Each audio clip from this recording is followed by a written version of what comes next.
देखिए, मैं उस संदर्भ में इतना ही कहना चाहूँगा कि उस वक्त हम वॉकआउट पे बाहर थे। मुझे मालूम नहीं सत्र के अंदर, सदन के अंदर किस प्रकार से वो रखा। मैं पहले उसको पढ़ लूँगा, पहले जानकारी ले लूँगा।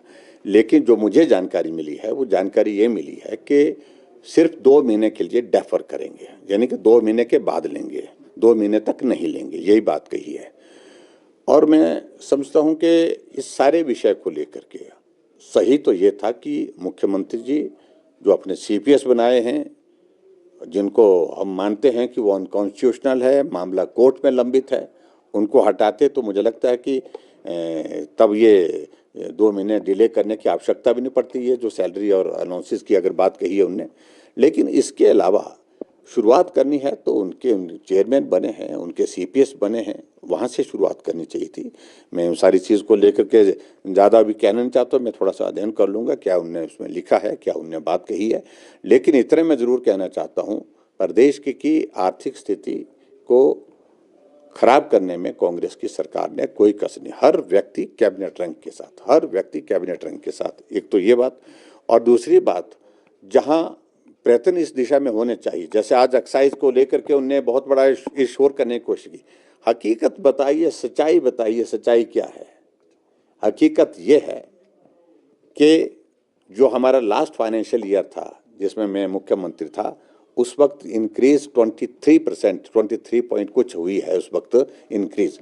और उस 23% की इंक्रीज के बाद जो इनकी फर्स्ट ईयर की 21.18 की इंक्रीज हुई थी, और जो इनकी सरकार के दौरान जो है वो 6% से भी कम इंक्रीज है, जो 40% बोल रहे हैं। ये झूठ बोल करके क्यों गुमराह करने, क्यों मालूम नहीं पड़ता कि सबको अगर इतना रेवेन्यू ने इकट्ठा किया होता तो आज मालूम ये स्थिति नहीं होती। लेकिन हकीकत तो ये है हिमाचल प्रदेश में कि ये सरकार सत्य बोलती नहीं है, आंकड़ों को छुपाती है, झूठ बोल करके सत्ता में आई है, झूठ बोल करके हमेशा मैं कहता हूं कि सत्ता चलाना चाह रही है। लेकिन हकीकत ये है कि एक्साइज पॉलिसी में बहुत बड़ा गड़बड़ हुआ है, बहुत बड़ा घोटाला है। ये बहुत बड़ा घोटाला इसलिए है क्योंकि छोटी यूनिट बंद करके बड़े बड़े ठेकेदारों को लाभ लेने के लिए इन्होंने योजना बनाई और उनके साथ बैठ करके रेट भी तय कर दिए। ऐसे कैसे होता है कि बिडिंग में 10,000 15,000 का फर्क हो? जो रिजर्व प्राइस रखी गई थी, 5 स्थान तो हिमाचल में ऐसे हैं जहां पर रिजर्व प्राइस से भी कम पैसा जो है पैसे पर बिडिंग हुई है। और मेरा तो मानना है कि अगर रिजर्व प्राइस से कम होती तो बिडिंग वो कैंसिल होनी चाहिए थी, फ्रेश बिडिंग होनी चाहिए थी वहां पर। एक्सेप्ट क्यों की?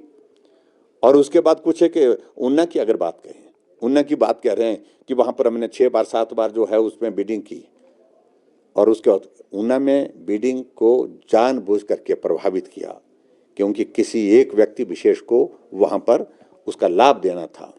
और ये सब जानते हैं, पूरा हिमाचल जानता है कौन नेता है जिसके प्रभाव में वहां पर वो काम किसी को दिया गया और काम उसको किस तरह से संचालन कर रहे हैं, ये भी सारी बातें सबको मालूम है। मैं इससे ज़्यादा कुछ नहीं कहना चाहता हूँ, लेकिन बहुत बड़ा घोटाला है, निश्चित रूप से घोटाला है। भाजपा से को नोटिस थमा दिए गए, उन्होंने आवाज उठाई, क्या उसी का ही नतीजा है कि? देखिए, मुझे लगता है कि एकदम उनको ऐसा नहीं जाना चाहिए। कर्मचारी अपनी मांगों को लेकर के अपनी बात कहते रहते हैं, लेकिन यहां तो अभी बात कही ही थी।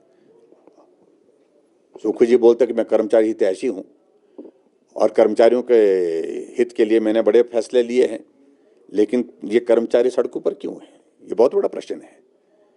और 2 साल का कार्यकाल अभी पूरा हुआ नहीं, 2 साल के कार्यकाल से पहले कर्मचारी सड़क पर है क्योंकि उनकी सैलरी समय पर कई जगह नहीं मिल रही है, कई जगह उनका जो डीए तो बिल्कुल ही नहीं मिला अभी तक, मेडिकल अलाउंसेस जिनके अभी तक नहीं मिले।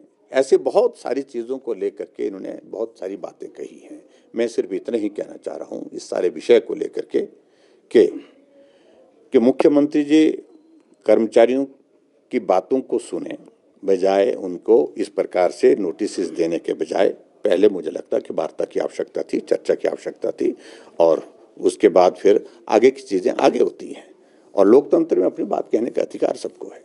सर, हिमाचल पहला राज्य बना है जहां पर जो विधेयक पास किया गया है 18 से बढ़ाकर 21 वर्ष की गई है जो बेटियों की शादी की उम्र। देखो, इसमें मैं ये बात जरूर कहना चाहता हूँ, ये बिल पिछले कल पारित हुआ और हमने परसों पारित हुआ और हमने इसका विरोध नहीं किया। 2021 में भी केंद्र सरकार ने ये बिल लाया था और उस वक्त कांग्रेस ने विरोध किया था। बड़ी दिलचस्प बात है, और जिसके कारण इसकी आगे की कार्रवाई जो है वो रुकी पड़ी है। और मंशा उस वक्त भी केंद्र सरकार की, आदरणीय मोदी जी की, यही थी कि 21 वर्ष की आयु में बेटी मैच्योर होती है, वो अपने पढ़ाई के एकेडमिक उस दौर से बाहर निकलती है, प्रोफेशनल डिग्रीज हासिल कर लेती है, उसके बाद अपने पांव पर खड़े होकर के अगर बेटी की शादी हो तो उसका लाभ रहेगा, उसको वो उपयोगी रहेगा। और इसी सोच के साथ हमने इसका समर्थन यहां पर भी किया। और जब हिमाचल प्रदेश में, जिस कांग्रेस ने दिल्ली में विरोध किया था, हिमाचल प्रदेश में बिल लाया है। हम उस सारे बारे में इतना ही कहना चाहते हैं कि हम तो पहले ही कह रहे थे, हमें कोई आपत्ति नहीं, लेकिन मैं समझता हूं कि कांग्रेस के दोहरे ये चरित्र की बात में ये बहुत दुर्भाग्यपूर्ण है। दिल्ली में कुछ कहते हैं, प्रदेशों में कुछ कहते हैं। Thank you. और फिक्र हमेशा मेरे साथ रहता है। भूषण ज्वेलर्स, अनमोल रिश्तों के लिए।